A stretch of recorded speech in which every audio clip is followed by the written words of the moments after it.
હે ગાઈસ, તો કેમ છો? બધાની ઉત્તરાયણ તો સારી જ ગઈ છે મારાથી.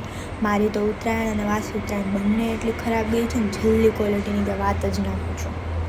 એટલે બંને દિવસ હું એ મારા રૂમની બાલ્કનીમાં બસ બેઠા બેઠા જોઉં છું આ બહાર. મને એક પતંગ નથી દેખાતી, તો કયા એરિયામાં હું રહું, પતંગ ચગે કે નહીં અહીંયા. અને મારે જે ફ્રેન્ડ્સ જોડે અહીંયા ઉત્તરાયણ કરવાની હતી ને, એ ઘરે જતા રહ્યા. અને મને મારી મમ્મીએ કીધું કે તું ઘરે આવી જાય. અને મને તો એવો ડડો હતો ને કે હું તો અમદાવાદમાં રહું છું, ઘરે થોડી ઉત્તરાયણ કરવા જાઉં, તો અહીંયા જ કરાય ને. અમદાવાદમાં સારી ઉત્તરાયણ તો હોય. જોવાઈ ગઈ મારી ઉત્તરાયણ. મારે તો ઉત્તરાયણ આરે ગયા જન્મનું કંઈક તો કનેક્શન હે.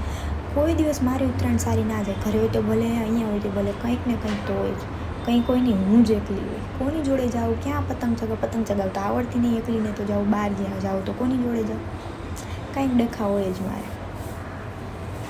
આવું દુઃખ તો કોઈને નહીં હોય. અને કબૂતરાયણી કાઢવાનું ચાલુ કર્યું છે.